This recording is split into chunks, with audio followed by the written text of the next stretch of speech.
Ahora vamos a tocar cómo se registra la información familiar.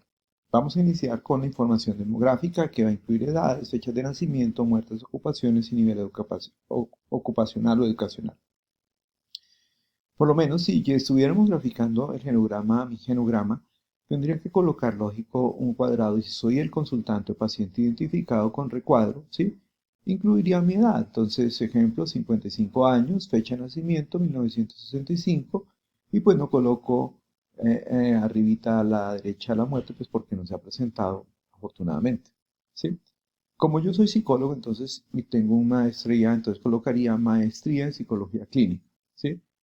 Si estoy teniendo un niño que, ese ejemplo, se llama Juan, tiene 8 años, pues sencillamente va debajo del cuadrado de Juan, el nombre Juan, 8 años, y al lado izquierdo, a la parte superior, iría la fecha de nacimiento y al ladito, ¿sí? de donde está su edad, colocaría eh, tercero de primaria, no sé, el año que estaría cursando, algo así por el estilo. Y así lo haríamos con cualquiera, digamos, de las personas que para nosotros son significativas e importantes. Es importante también colocar información sobre el funcionamiento, tanto biológico, emocional y de comportamiento que tienen los miembros de la familia, ¿sí? Por lo tanto, es importante que esta información, si no nos cabe al lado del genograma, lo pongamos en la otra hoja donde vamos a colocar los sucesos críticos o aspectos importantes. ¿Me explico?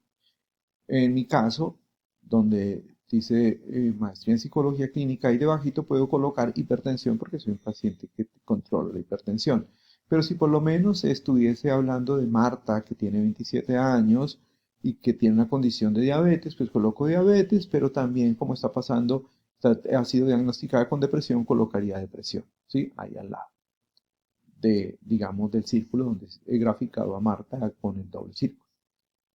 También es importante entonces los que llamamos sucesos familiares críticos. Y esos sucesos familiares críticos pueden ser tanto positivos como negativos. ¿Sí?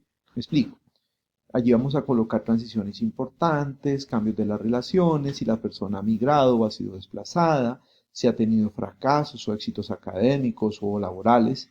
Y esos sucesos familiares críticos siempre se colocan ya sea a un lado del genograma, si tengo una hoja suficientemente grande, o lo coloco en otra hoja aparte. Es importante que esto, digamos, estas escritos, ese texto, se haga de manera cronológica, ¿sí? Me explico.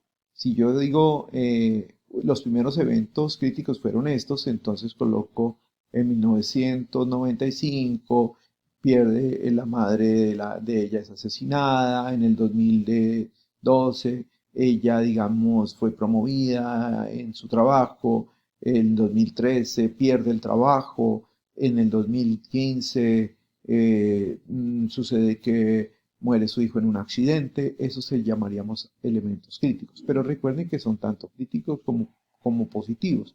¿Por qué críticos y positivos? Porque críticos nos estarían hablando de los elementos estresores que tiene la persona y también positivos como esos recursos que tiene la persona y que son importantes tener en cuenta. Bien, perdón.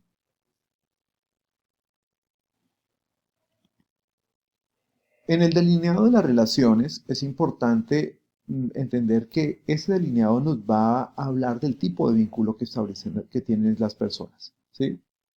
Eh, y esto se puede dar ya sea porque lo preguntamos y la persona nos informa o porque sencillamente nosotros lo observamos. Por lo menos, si yo digo, tengo a Marta que estoy atendiendo, es una consultante, o ejemplo, tengo a un adolescente, yo le digo, bueno, ¿cómo es la relación con tu mamá? ¿Cómo es la relación con tu papá? Ella me puede dar una información acerca de cómo es ese tipo de relación. Sin embargo, yo también puedo ver la relación el día que los entreviste y poder reorganizar mi información del genograma con la información que tengo. Porque si yo veo que en consulta tanto la madre como el padre tienen una relación distinta a la que él me estaba marcando, yo debería colocar la que yo estoy viendo, ¿sí? Principalmente. Si él me puede decir, yo tengo una relación muy unida con mi madre, pero me estoy dando cuenta que eso es unida, pero es conflictiva, entonces tendría que marcar esa unión como unida y conflictiva. De ahí la importancia de que cuando chequeemos el tipo de relaciones que nos manifiesta el consultante, no solamente nos quedemos con esa información, sino que también podamos verla si esa información es real o poder explorar con otras personas si ese tipo de información es así. Entonces, si se dan cuenta, se utilizan diferentes tipos de líneas para mirar esas relaciones, ¿sí? Y es preferible realizarlas con diferentes colores para tratar de mirar, ejemplo, cómo es la relación con unos y cómo es la relación con otros. Me explico, si estoy graficando la relación con mi padre o con mis hermanos, las puedo graficar en colores diferentes. Eso me da una visión un poco mucho más clara cuando estoy leyendo el genograma que si lo hago solamente, ejemplo, todas las relaciones con el mismo color o con un lápiz. ¿Mm? Acá vamos a encontrar las principales, digamos, tipos de uniones cuando una relación es muy fusionada, es decir, una madre, ejemplo, con un niño es muy dependiente, tanto de él o de ella, la colocamos con tres líneas, ¿sí? Eso, acuérdense que puede ser con cualquier persona, yo puedo tener una relación muy fusionada con mi pareja, muy codependiente, o si tengo relaciones conflictivas, pues se dan cuenta, pues pobres conflictivas, pues hacemos la línea fragmentada. Si las relaciones son apartadas o separadas, pues entonces hacemos una línea cortadita, o si son fusionadas y conflictivas, es decir, que ejemplo yo tenga una muy buena relación, una relación muy fuerte, pero también pobre y conflictiva con mi padre o con mi madre, pues entonces pintaría las tres líneas con la línea fragmentada. Si yo tengo una buena relación y no es conflictiva con alguien, pues la pinto como si fueran unidas. Y si tengo poco contacto, ¿sí? Lo hago de una forma muy distante o muy fragmentada. Bien, cuando nosotros diligenciamos el genograma casi siempre lo diligenciamos a través de una entrevista. Y esa entrevista es muy importante porque es nuestra entrevista inicial. Es decir, uno no se sienta a hacer una entrevista de genograma, sino que uno a medida que hace la entrevista inicial va estructurando el genograma, ¿sí? Por eso esa entrevista debe ser considerada como una evaluación que me ayuda a comprender cómo se está dando las relaciones y cómo posiblemente hay elementos que están relacionados también con la problemática de la persona. Por eso dice que el genograma es más bien una herramienta que yo utilizo, ¿sí? Para poder ir generando hipótesis, ¿sí? Tentativas acerca de lo que yo estoy observando y evaluando. Por lo general, sí, ese genograma se puede construir en la primera sesión y luego, digamos, se va revisando a medida que se va teniendo información con la persona. Entonces, ¿qué van a permitir los genogramas? Los genogramas pues me van a permitir ver cómo están los miembros de una familia, ¿sí? Y cuando yo les muestro, también les puedo mostrar cómo ellos están, digamos, de manera realmente relacionados. ¿Por qué? Porque los genogramas van a permitirme a mí, ¿sí? Desintoxicar y normalizar cuestiones cargadas de emociones que sean entre la familia. Me explico. Por lo menos, si yo pinto en mi genograma familiar, yo puedo considerar que yo, Óscar Ovalle, tengo una familia. Yo puedo pensar que mi familia es nuclear porque yo tuve un padre, una madre y cinco hermanos. Pero cuando yo pinto mi genograma, yo por lo menos fui el último, yo soy el pequeño, el menor de la casa, ¿sí? Entonces yo cuando nazco, yo creo que todos mis hermanos son mis hermanos. Pero cuando yo miro mi genograma, los dos mayores, las dos hermanas mayores, no son hijas de mi papá y de mi mamá, sino que son hijas de quién, de quién, más de mi madre con otra persona que tuvo, ¿sí? Inicialmente. ¿Mm? Entonces, ¿qué sucedió? Que mi madre con sus dos hijas establece una relación con mi padre y ahora mi padre tiene entonces cuatro hijos con mi madre y nosotros somos seis. Claro, si a mí me estuvieran haciendo esa evaluación y yo miro cómo es mi relación con mis hermanas, yo a mis hermanas las considero como por iguales. Sin embargo, mi hermana que conoce esa situación no tiene el mismo tipo de relación y por lo tanto mi padre, que en realidad no es el padre de mis hermanas, sino que es el padrastro, tenía un tipo de relación diferente. ¿Mm? Cuando yo veo esto en el genograma empiezo a comprender ese tipo de relaciones y por qué se dan. ¿Por qué? Porque las expectativas de un padre a un padrastro nunca son las mismas que se tienen, ejemplo, con un hijo o un hijastro.